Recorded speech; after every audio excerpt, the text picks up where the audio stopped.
तो last class हमने क्या पढ़ा था मैथ्स में? प्रॉपर्टीज पढ़े थे, प्रॉपर्टीज ऑफ डिटरमिनेंट। और याद है प्रॉपर्टीज क्या क्या थे? एक बार रिवाइज कर लेते हैं। प्रॉपर्टीज क्या क्या होता है? पहला प्रॉपर्टी क्या था? अगर मेरे पास एक डिटरमिनेंट है और उसका मैं ट्रांसपोज करता हूं तो दोनों का डिटरमिनेंट का वैल्यू हमेशा सेम होगा। ये पहला प्रॉपर्टी था। दूसरा प्रॉपर्टी क्या था? दूसरा प्रॉपर्टी हमारा ये था कि अगर कोई भी दो रो या फिर दो कॉलम अगर आइडेंटिकल हो जाए तो उस डिटरमिनेंट का वैल्यू क्या हो जाएगा? 0 हो जाएगा, है ना। अगर हम कोई भी रो या तीसरा प्रॉपर्टी क्या था? अगर हम कोई भी रो या फिर कोई भी कॉलम को इंटरचेंज करते हैं आपस में तो डिटरमिनेंट के वैल्यू के सामने क्या आ जाएगा? एक नेगेटिव साइन आ जाएगा। ये तीसरा प्रॉपर्टी था। चौथा प्रॉपर्टी क्या था? चौथा प्रॉपर्टी था अगर मैं कोई एक स्केलर को मल्टीप्लाई करता हूं सिर्फ एक रो या फिर कॉलम में तो डिटरमिनेंट के साथ भी वही स्केलर मल्टीप्लाई होगा। अगर मैं दो रो के साथ दो स्केलर मल्टीप्लाई करता हूं तो वो दो अलग अलग स्केलर या फिर वही सेम स्केलर का स्क्वायर उस डिटरमिनेंट के साथ मल्टीप्लाई होगा। अगर मैं तीन रो के साथ या फिर तीन कॉलम के साथ उसको मल्टीप्लाई करता हूं तो के क्यूब या फिर तीन बार वो स्केलर मल्टीप्लाई होगा या फिर उस एक स्केलर का क्यूब मल्टीप्लाई होगा। ये क्या था? उसके बाद फोर्थ प्रॉपर्टी क्या था? अगर हम दो डिटरमिनेंट को ऐड करते हैं या ऐड करते हैं इन द सेंस अगर मान लो मेरा कोई भी एक कॉमन रो या फिर कॉमन कॉलम में या फिर मान लो हमारे पास एक 3/3 का डिटरमिनेंट है। अगर ये वाला हमारा a plus B C plus D E plus F ये है और यहाँ पे D E F G H I ये है तो इसको मैं क्या लिख सकता हूं? A D G C E H E F I plus B D F D E F और जी एच आई इसको ऐसे भी लिख सकता हूं in the form of determinant. ये हमारा पांचवा प्रॉपर्टी था। और क्या था? लास्ट वाला प्रॉपर्टी हमने क्या सीखा था? मैं किसी भी रो का मल्टीपल सामने वाले रो के साथ एडिशन या सब्सट्रैक्शन कर सकता हूं। एडिशन रो के साथ एडिशन या सब्सट्रैक्शन कर सकता हूं, है ना। तो ये कुछ 6 प्रॉपर्टीज थे और हमने ये प्रॉपर्टीज को लास्ट क्लास समझा था। आज के क्लास में हम इसी प्रॉपर्टीज को यूज करके कुछ क्वेश्चन सॉल्व करेंगे जो हमारे प्रीवियस बोर्ड एग्जाम्स में आए हुए हैं या फिर क्वेश्चंस आ सकते हैं। ठीक है, तो देखते हैं हमें इसमें क्वेश्चंस कैसा मिलता है।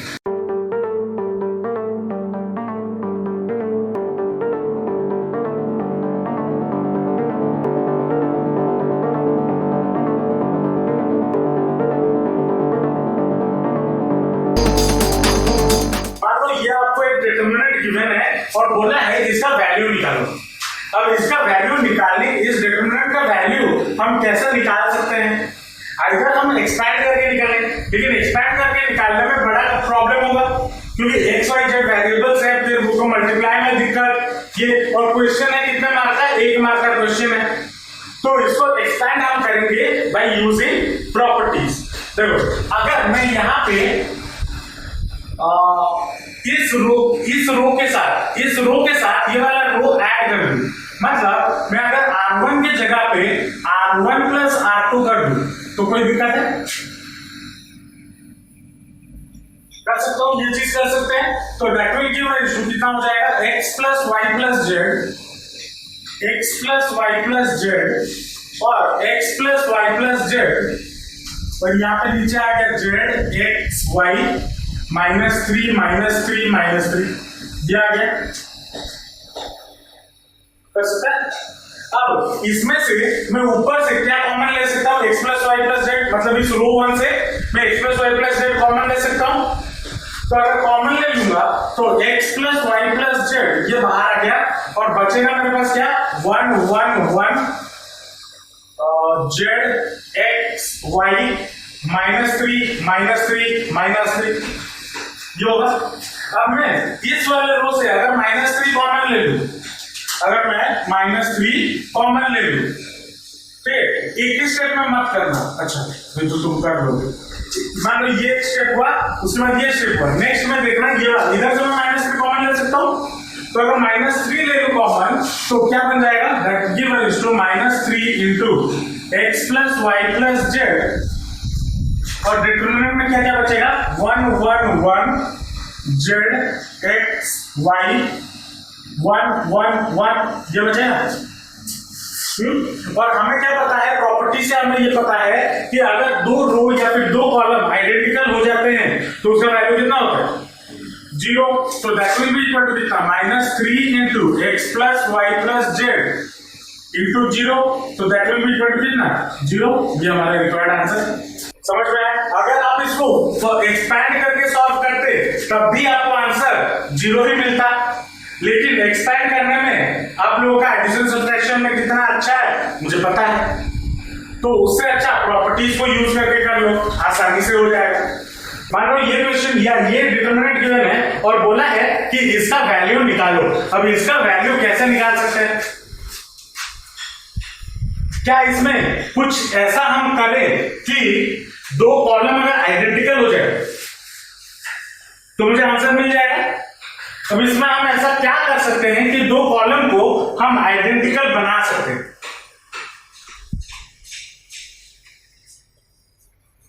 देखो, अगर मैं यहां पे एक रो ट्रांसफॉर्मेशन पुट करूं या कॉलम ट्रांसफॉर्मेशन पुट करूं, C1 के जगह पे C3 के जगह पे C3 माइनस 9 into C2 अगर करूं 9 into 7 कितना हो जाएगा 63 ये कितना हो जाएगा प्लस 65 माइनस 63 कितना हो जाएगा 2 होगा। तो यहां पे भी 2 आ रहा है, यहां पे भी 2 आ रहा है। अब अगर मैं 9 into 8 करूं 9 8 जा 72 75 माइनस 72 3 आ रहा है, तो यहां पे 3 आ जाएगा। अब 9 into 9 81 86 माइनस 81 कितना आ जाएगा 5 आ जाएगा। तो ये कॉलम और ये कॉलम आइडेंटिकल हो जाएंगे। तो अगर मैं ये पुट करता हूं तो that will be equal to 2 7 2 3 8 75 5 9 86 क्या लिख रहा हूं 3 और ये 5 ये होगा। अब इसको यहां पे देखो, ये वाला कॉलम 1 और कॉलम 3 आइडेंटिकल है। तो अगर दो कॉलम, हमें प्रॉपर्टी से क्या पता है, अगर दो कॉलम या दो रो आइडेंटिकल होते हैं तो उसका वैल्यू कितना होगा 0। तो इसका वैल्यू कितना हो जाएगा 0। एक स्टेप में आंसर खत्म। अब क्वेश्चन ये आता है कि सर आप ये कहां से पता कि ये कैसे होगा, ये कैसे लाए? वो सिर्फ प्रैक्टिस से ही आएगा। आप जितना प्रैक्टिस करोगे रो एंड कॉलम ट्रांसफॉर्मेशन या प्रॉपर्टीज को यूज करके सॉल्व करना, उतना आपका प्रैक्टिस बनेगा, उतना आपका अच्छा डिटरमिनेंट में आप कर पाओगे। और प्रॉपर्टीज के क्वेश्चन को लगाने के लिए इस चीज का प्रैक्टिस होना बहुत जरूरी है, ठीक है? नहीं तो एग्जाम हॉल में दिमाग खराब हो जाएगा, क्या करेंगे? तो उसके लिए आपको अभी से मैं बोल रहा हूं, बार बार क्वेश्चन प्रैक्टिस करो। जितने ज्यादा क्वेश्चन प्रैक्टिस करोगे उतना जल्दी आपका दिमाग चलेगा कि कौन सा रो ट्रांसफॉर्मेशन या कौन सा कॉलम ट्रांसफॉर्मेशन हम डाल रहे। यहां पे लिखोगे ना बाय यूजिंग प्रॉपर्टी, साइड में लिखोगे बाय यूजिंग प्रॉपर्टी, मतलब we know that if two column और टू एनी रो और एनी कॉलम आर अगर identical then it is 0। Side में वो लिखोगे, मैं लिखा नहीं हूं, आपको लिखना होगा। समझ में आया? लिख ले। अब मान लो ये डिटरमिनेंट गिवन है और बोला है कि इसका वैल्यू निकालो, find the value of this determinant. तो क्या कर सकते हैं? देखो, कुछ अगर मैं ऐसा क्या करूं कि दो रो या फिर दो कॉलम आइडेंटिकल बन जा रहा, क्या हम कुछ कर सकते हैं ऐसा? एक से अगर कॉमन लेंगे तो कौन सा आइडेंटिकल होगा?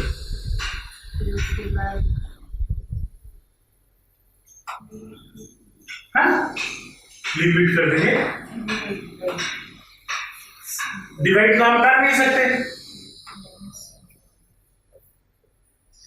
देखो, इसमें से अगर मैं 3x कॉमन ले लूं इस वाले रो से तो क्या बन जाएगा? 3x अगर कॉमन ले लिया 2 3 4 5 6 8 3 इसके साथ तो 2x सॉरी 2 इसके साथ करेंगे तो 3 और इसके साथ करेंगे तो 4 ये बनेगा। अब देखो यहाँ पे भी 2 3 4 है पहले रो में और थर्ड रो में भी 2 3 4 है तो that will be equal to कितना 3x into 0 which is equal to कितना होगा 0। ये सारे 1 मार्कर क्वेश्चंस हैं। अभी तो मैं और क्वेश्चन पे गया नहीं जहां पे हम प्रूविंग सीखेंगे। ये सब 1 मार्कर क्वेश्चन में आता है जहां पे हम प्रॉपर्टीज को यूज करके वैल्यू निकाल रहे हैं। ठीक है समझ में आया पक्का लिख लो। मान लो क्वेश्चन आपको गिवन है ये वाला डिटरमिनेंट और प्रूफ करने के बोला है using property proof this one is equal to a - 1 का होल क्यूब। ये प्रूफ करने के लिए बोला। तो अगर मैं LHS सॉल्व कर दूं और सॉल्व करते करते अगर मुझे एंड में ये वाला वैल्यू मिल जाए a - 1 का होल क्यूब देन मैं क्या बोल सकता हूं कि LHS is equal to RHS। तो चलो LHS में आते हैं। LHS में हमें गिवन क्या है a square plus 2a 2a plus 1 1 2a plus 1 a plus 2 1 3 3 1 ये गिवन। अब इसमें मैं ऐसा क्या करूं कि ये मुझे सॉल्व हो जाए। अब देखो यहाँ पे 0 तो बोला नहीं 0 बोला है 0 बोला नहीं है। अगर 0 बोलता तब मैं यहाँ पे 2 रो या 2 कॉलम को कुछ भी आइडेंटिकल बना देता ताकि मुझे 0 मिल जाए। तो 0 तो बोला नहीं है तो 0 हमें इसको प्रूव करना नहीं। तो मुझे क्या करना होगा इसको सॉल्व करने के लिए मैं यहाँ पे पहले रो और कॉलम ट्रांसफॉर्मेशन लगाना चाहता हूँ। ठीक है ट्रांसफॉर्मेशन क्यों लगाऊंगा पहले क्वेश्चन तो ये है। ट्रांसफॉर्मेशन इसलिए लगाना चाहता हूं कि अगर मुझे ये डिटरमिनेंट में कहीं 2 0 मिल जाए क्योंकि मुझे पता है अगर मैं 2 0 कहीं पे किसी रो या किसी कॉलम पे ले आऊं तो उसका एक्सपेंशन इजी हो जाता है। ये तो हमें पता है। तो मैं किसी रो या किसी कॉलम में 0 लाने की कोशिश करता हूं। ठीक है आइदर किसी रो में 2 0 या फिर किसी 2 कॉलम में 2 0 लाने की कोशिश करता हूं। तो मैं क्या करूं अगर मैं R1 की जगह पे R1 - R2 कर दूं तो मुझे यहां पे 0 मिल जाए 1 - 1 0। तो मैं क्या करता हूं R1 की जगह पे R1 - R2 कर देता हूं। ठीक है तो मुझे क्या मिल जाएगा a square plus 2a minus 2a minus 1 फिर 2a plus 1 minus a minus 2 फिर 1 - 1 0 फिर जो नीचे था वही लिख दो 2a plus 1 a plus 2 1 3 3 1 ये हो गया। उसके बाद इसको अगर सॉल्व करें तो 2a 2a गेट्स कैंसिल और इसको अगर सॉल्व करें तो ये क्या बन जाएगा a फिर ये हट जाएगा -1 a - 1 ये बन गया और ये कितना बन जाएगा a square - 1 a square - 1 ये बन जाएगा। अब क्या करते एक तो 0 आ गया दूसरा मुझे यहां पे भी अगर मैं 0 ले आऊं यहां पे या फिर यहां पे कहीं पे भी मैं यहां पे 0 ले आता हूं पास 0 रहेगा तो इसको एक्सपेंड करने में आसानी होगी। तो इधर अगर 0 लाना चाहूं तो मैं क्या कर सकता हूं ये R2 की जगह पे R2 - R3 कर सकता हूं। तो अगर मैं यहां पे क्या पुट करता हूं R2 की जगह पे R2 - R3 पुट कर दो। तो अगर पुट करेंगे तो मुझे कितना मिलेगा ऊपर जो था वही रहेगा a square - 1 a - 1 0 फिर 2a plus 1 - 3 फिर a plus 2 - 3 फिर 1 - 1 0 फिर नीचे 3 3 1 ये होगा। अब इसको अगर सॉल्व करेंगे तो 2a माइनस कितना हो जाएगा 2a - 2 यहां पे आ जाएगा और ये कितना हो जाएगा a - 1 आ जाएगा ये नहीं आ जाएगा। अब देखो यहां से ऊपर से मैं कॉमन क्या ले सकता हूं अब इसको मैं क्या लिख सकता हूं a square - 1 का स्क्वायर लिख सकता हूं। तो इस चीज को मैं और क्या लिख सकता हूं a plus b into a minus b लिख सकता हूं सॉरी मतलब a plus 1 into a minus 1 लिख सकता हूं। और इस चीज से मैं अगर 2 कॉमन ले जाऊं तो बचेगा कितना, a माइनस 1 बचेगा या नहीं बचेगा। चलो अब इस रो से मैं क्या कॉमन ले सकता हूं, a माइनस 1 कॉमन ले सकता हूं। इधर से भी a माइनस 1, इधर से भी a माइनस 1, जीरो में से a माइनस 1 ले लो तो जीरो बचेगा ना। तो a माइनस 1 मैंने कॉमन ले लिया और बचा कितना, a प्लस 1 1 0। अच्छा ये मैं एक अलग स्टेटमेंट लिख देता हूं, 2a minus 1 into a minus 1 into 0, फिर ये 3 ये 1, ये हो जाएगा। अब इस रो में से मैं क्या a माइनस 1 कॉमन ले सकता हूं, तो क्या हो जाएगा, a minus 1 into a minus 1 मतलब a माइनस 1 का होल स्क्वायर ये बनेगा। और डिटरमिनेंट में क्या रहेगा, a प्लस 1 1 0 2 1 0 3 1 ये बनेगा या नहीं बनेगा। अब देखो यहां पे मुझे 2 जीरो मिलना चाहिए था, मिल गया, मैं जो चाहता था। अब इसको अगर मैं एक्सपेंड कर दूं, इस डिटरमिनेंट को अगर मैं एक्सपेंड करूं अलोंग कॉलम 1, expanding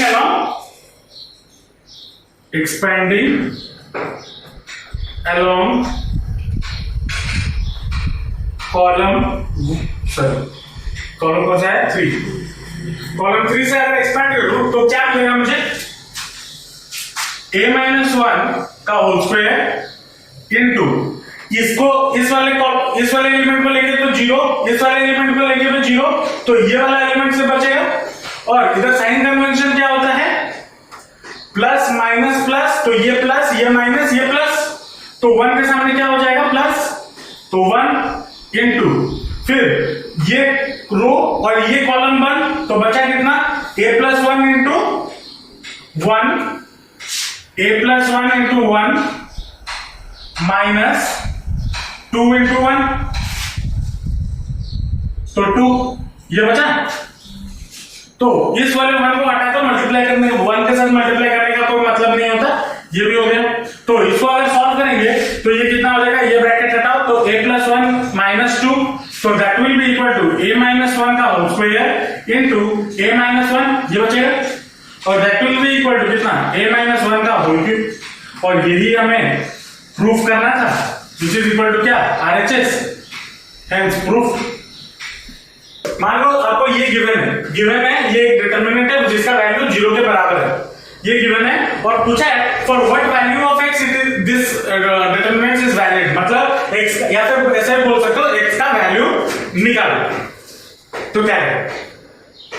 अब इसमें से बेसिक चीज मुझे क्या करना है कि अगर ये एक्सपैंड हो जाए और मुझे एक्सपैंड करने के लिए आसानी कहां पड़ेगा, जब 2 रो या फिर 2 कॉलम, कोई भी रो में या कोई भी कॉलम में अगर 2 जीरो आ जाए तो मुझे आसानी पड़ेगा। अब मुझे यहाँ पे मेरा मेन टारगेट क्या है, मुझे इसको 0 लाना है, ठीक है। ये चीज आपको गिवन है, ये इसको प्रूफ नहीं करना है।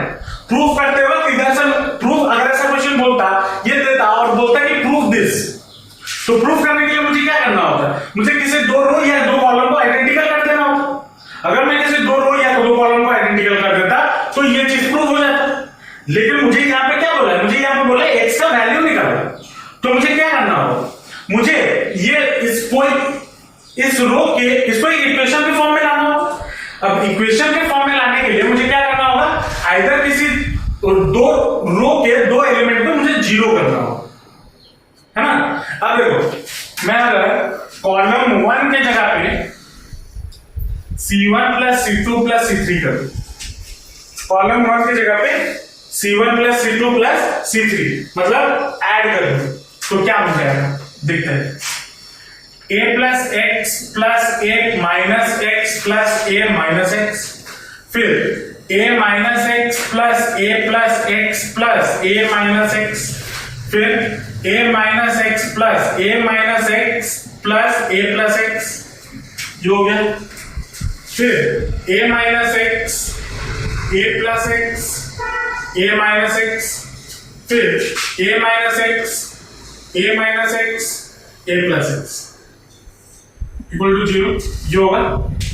अब इधर अगर हम सॉल्व करें तो एक एक्स गेट्स कैंसिल, इधर से एक एक्स गेट्स कैंसिल और इधर से एक एक्स कैंसिल, तो यहां पे बचेगा क्या, a plus A 3a minus x, तो ये बन गया आपका 3a माइनस एक्स, ये भी वही बन गया 3a माइनस एक्स और ये भी वही बन गया, हाँ 3a माइनस एक्स, ये बन गया।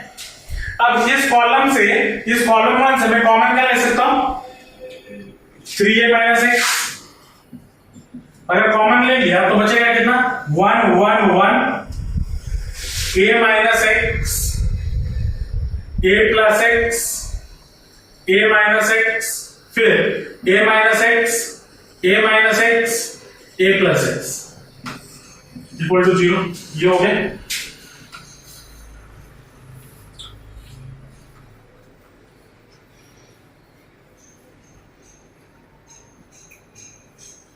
होगा। अब मुझे क्या करना है, मुझे 2 जीरो लाने हैं, 2 जीरो लाने के लिए इसको इसके साथ माइनस कर दूंगा तो ये 0 आ जाएगा, इसको इसके साथ माइनस कर दूंगा तो 0 आ जाएगा।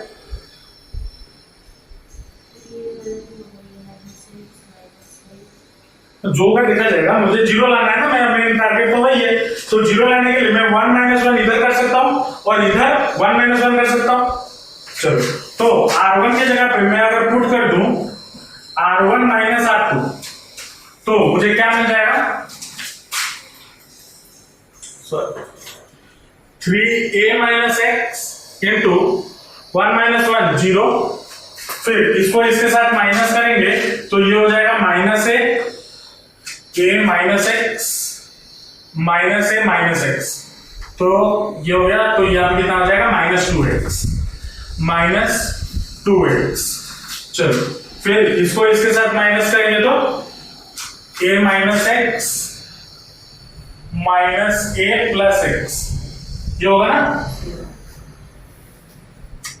a minus x minus a plus x, तो ये भी हो जाएगा 0, हो जाएगा 0। बचा कितना 1 a plus X a minus X, फिर यहाँ पे 1 a minus X a plus X equal to 0 हो गया। अब अगर मैं इस वाले को इधर से 0 कर दूं तो 1 माइनस 1, तो ये क्या कर सकता हूं R2 के जगह पे मैं क्या रिप्लेस कर रहा हूं R2 माइनस R3, ये कर लो। गुटर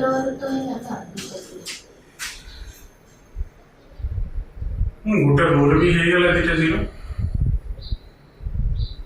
पहले कौन है तू, हाँ, या फिर इसी को और एक्सपेंड करना, हाँ इसी को ही एक्सपेंड कर देते हैं। एक्सपेंड करते हैं कैसे, बाय एक्सपेंडिंग अलोंग रो 1, तो ये क्या हो जाएगा 3a minus x into sign convention plus minus plus, तो minus 2x minus of minus 2x, तो 2x इंटू ये 1 और ये 1, तो a plus x into 1 a plus x, फिर minus 1 into a minus x, तो माइनस a प्लस एक्स, ये हो जाएगा इक्वल टू 0। इसको सॉल्व करेंगे तो 3a माइनस एक्स इंटू ये हो जाएगा 2x into a gets cancel, तो 2x इंटू 2x, तो ये हो जाएगा 4x स्क्वायर, हो जाएगा ना इक्वल टू 0, ये हो जाएगा, होगा। अब 4x स्क्वायर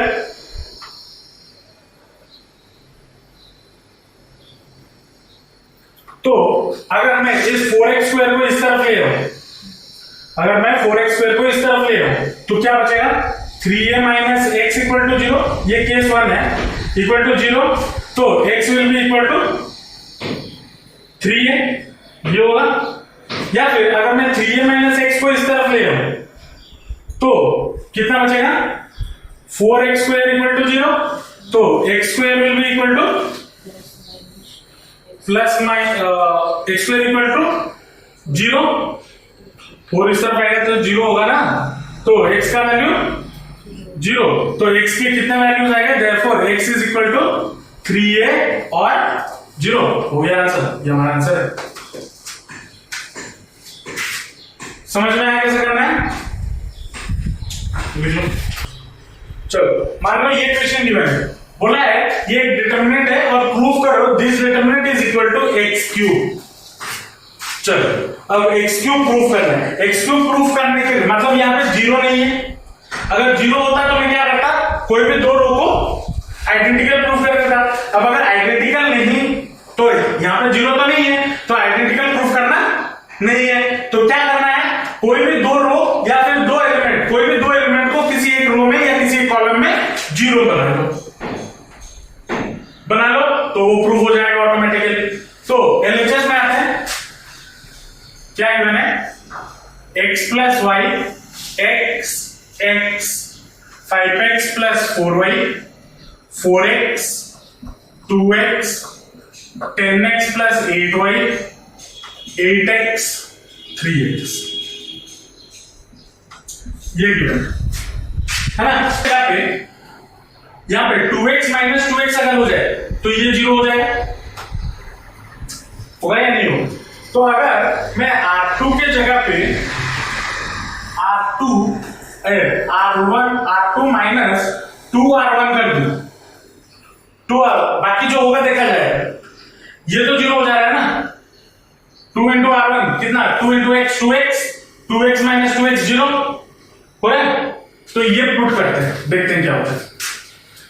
तो x प्लस वाई जैसा था वैसा x, फिर ये x, फिर ये कितना हो जाएगा 5x, इसको मैं अलग से थोड़ा सॉल्व करता हूं, क्या 5x plus 4y minus 2 into x plus Y, ये होगा मतलब 2x, ये कितना हो जाएगा माइनस 2x माइनस 2y, ये हो जाएगा। इसको सॉल्व करेंगे तो 3x माइनस प्लस 2y, ये हो जाएगा। तो यहां पे आ जाएगा कितना 3x प्लस 2y। चलो अब 4x क्या हो जाएगा, 4x माइनस 2 इंटू x, तो ये कितना हो जाएगा 2x हो गया, और ये हो गया आपका 0। फिर ये हो गया 10x प्लस 8y, फिर 8x, फिर 3x, ये हो जाएगा।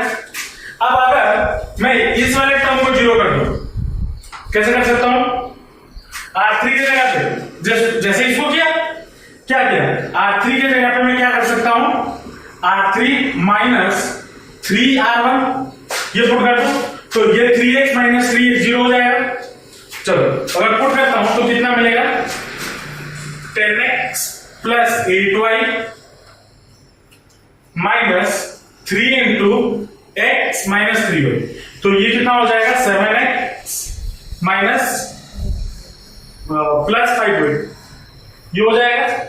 तो इसको अगर सॉल्व करते हैं तो ये कितना होगा, तो जैसा था वैसा x प्लस वाई x फिर 3x प्लस 2y, फिर 2x, फिर ये 0, और इधर क्या हो जाएगा 7x प्लस 5y, फिर क्या हो जाएगा 8x minus 3x, 8x minus 3x, तो कितना हो जाएगा 5x, तो यहां पे आ गया 5x, और ये कितना हो जाएगा 3x माइनस 3x 0, ये हो गया। मेरा जो टारगेट था वो फुलफिल हो गया।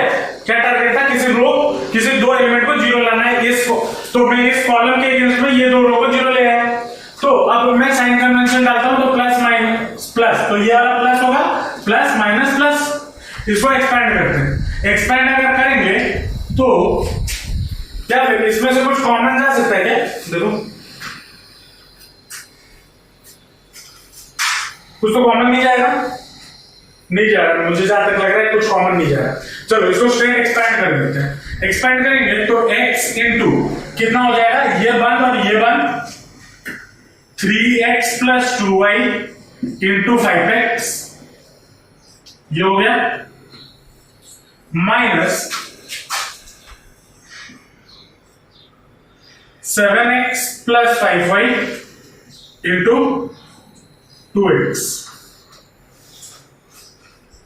ये हो जाएगा, होगा या नहीं होगा? इसको अगर सॉल्व करते हैं तो कितना हो जाएगा, x into 2x, 5x into 3x कितना हो जाएगा 15x, फिर 5x इंटू 2y तो कितना हो जाएगा प्लस 10xy, ये होगा माइनस, इसको ब्रैकेट के अंदर तो 2x into 7x 14x, sorry x square, ये भी x स्क्वायर, ये होगा, फिर 5 इंटू 10 तो प्लस 10x, ये होगा।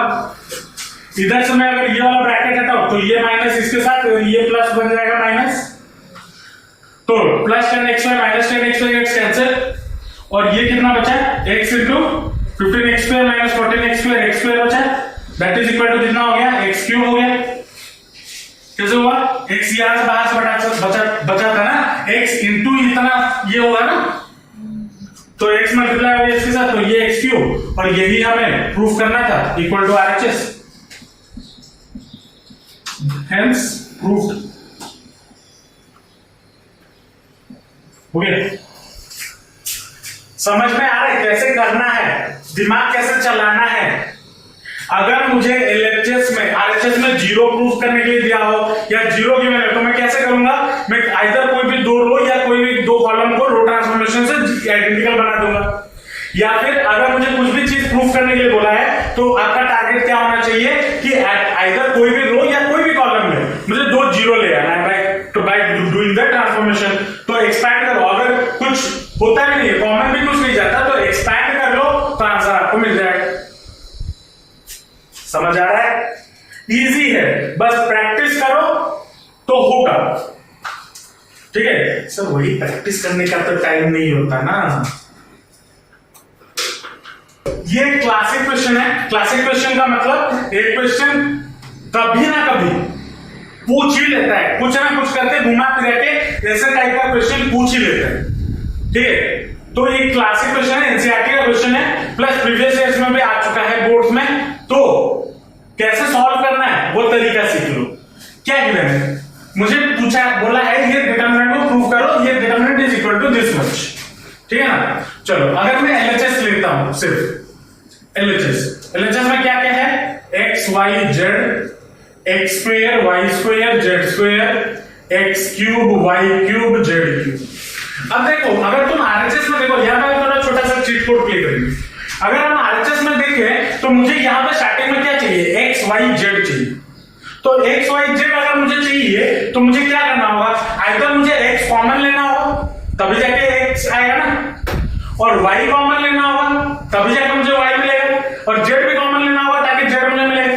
तो अगर मैं इस कॉलम 1 से एक्स कॉमन ले लूं, ठीक है, मतलब यहां पे लिखोगे एग्जाम में, taking common x from column 1, y from column 2 और z from column 3। अगर कॉमन ले लिए तो क्या क्या बचेगा, x अगर कॉमन ले लिया, y कॉमन ले लिया और z कॉमन ले लिया, तो इधर बचेगा क्या, इस वाले कॉलम से x चला गया तो ऊपर बचेगा 1, इधर से एक x चला गया तो बचेगा x, इधर से एक x चला गया तो बचेगा x स्क्वायर बचेगा। वैसे ही इधर से y चला गया है तो 1 y स्क्वायर, वैसे ही इधर से z चला गया है तो 1 z स्क्वायर, ये हो गया। अब देखो, जब भी ऐसा क्वेश्चन मिले, यहां पे मुझे x minus Y, Y minus Z, Z minus X given है ना, तो लेकिन यहां पे मुझे कहीं पे भी x माइनस वाई या y माइनस जेड कुछ ऐसा दिख नहीं रहा है, दिख रहा है, नहीं दिख रहा, तो मैं क्या करूंगा, देखो इस x माइनस वाई चाहिए, अरे देख लो x माइनस वाई चाहिए, तो x माइनस वाई करने के लिए मुझे यहाँ पे x माइनस वाई करना होगा, तो x माइनस वाई करने के लिए मुझे क्या करना होगा, रो 1 minus rho 2, sorry column 1 minus column 2, तो c1 के जगह पे c1 माइनस c2, तो that will give rise to कितना हो जाएगा, देखो x y z देखो 1 माइनस 1 0, फिर x माइनस वाई, फिर x square minus y square, और x square minus y square को मैं क्या लिख सकता हूं, x plus Y into x minus y, ये लिख सकता हूं। और जो बचा उसको लिख लो 1 y z y square Z square, ये हो गया, लिख सकता हूं। अब अगर देखें मुझे x माइनस वाई मिल गया, y माइनस जेड चाहिए। y माइनस जेड मुझे कब मिलेगा, जब मैं कॉलम 2 के साथ कॉलम 3 माइनस कर दूं, y माइनस जेड मिल जाएगा। तो वो कर देते हैं, कॉलम 2 के जगह पे कॉलम 2 माइनस कॉलम 3 कर देता हूं। तो क्या बचेगा, x y Z 0, x minus Y, x plus Y into x minus Y, और 1 माइनस 1 0, y माइनस जेड, फिर y square minus Z square मतलब y plus Z into Y minus Z, ये होगा। और इधर जो था वही लिखो 1 जेड जेड स्क्वायर। अब ये दिमाग मत लगाना कि sir Z minus X given है तो मैं ये माइनस ये कर दूं, ये दिमाग में मत लाना, बच्चे ये करते हैं, यहाँ पे आएगा भी नहीं क्योंकि पहले से ये x माइनस वाई हो चुका है ना, तो ये करना मत। तो इतना हो गया, उतना काफी है, 2 जीरो आ गए ऊपर, उतना काफी है। अब देखो यहां से अगर मैं कॉलम 1 से x माइनस वाई कॉमन ले लूं तो क्या बचेगा, एक्स वाई जेड, उसके साथ x माइनस वाई कॉमन ले लिया, फिर इसमें से y माइनस जेड भी कॉमन ले लिया, तो बचा कितना, 0 1 x plus Y, 0 1 y plus Z, फिर 1 जेड जेड स्क्वायर, ये बचा ही नहीं बचा। अब इसको एक्सपैंड कर दो अलोंग रो 1, एक्सपैंड अलोंग रो 1। अगर एक्सपैंड कर दिए तो क्या बन जाएगा, x plus Y, X Y Z, फिर x माइनस वाई, फिर y माइनस जेड, और एक्सपैंड अगर किए तो प्लस माइनस प्लस, तो 1 इंटू ये क्या बन जाएगा, 1 इंटू ये बन और ये बन, y प्लस जेड इंटू 1, फिर माइनस x माइनस वाई, ये बनेगा। ये 1 हटा दो, इधर से अगर सॉल्व करें तो y y x कैंसिल, तो z माइनस एक्स बन रहा है, तो x y z into x minus Y into Y minus Z into Z minus X, ये बन रहा है, विच इज इक्वल टू क्या है, RHS है, और वही मुझे प्रूफ करना था, हेंस प्रूफ। समझ में आया, पक्का। तो ऐसे और भी बहुत सारे क्वेश्चंस हैं जहां पे हम प्रॉपर्टीज को लगा के सॉल्व करेंगे। ऐसे क्वेश्चंस आपको बोर्ड में पूछे जाते हैं, और ये जो क्वेश्चंस हमने आज किया ये बोर्ड में पूछे गए हैं। तो घर में जाके एनसीईआरटी का पहला काम ये करोगे, एनसीईआरटी का 4.2 आप सॉल्व करो। उसके बाद 10 ईयर आपके पास अगर है अभी अवेलेबल तो 10 ईयर में से करो, और आईएससी बुक में क्या होता है जनरली उसके पीछे क्वेश्चंस गिवन है, ये साल में ये क्वेश्चन आया है प्रॉपर्टीज के बेसिस पे, तो वो क्वेश्चन सॉल्व करो, इस हिसाब से सॉल्व करो तो प्रॉपर्टीज के मोस्ट क्वेश्चन आप सॉल्व कर पाओगे। लेकिन पहला क्या काम करना है, एनसीईआरटी के एक्सरसाइज 4.2 करना है, और 4.2 से पहले जो एग्जाम्पल गिवन होते हैं ना, उन एग्जाम्पल को भी कर लेना, तो और फायदा होगा। ठीक है, समझ में आया, पक्का कैसे सॉल्व किया जाता है। चलो मिलते हैं नेक्स्ट क्लास।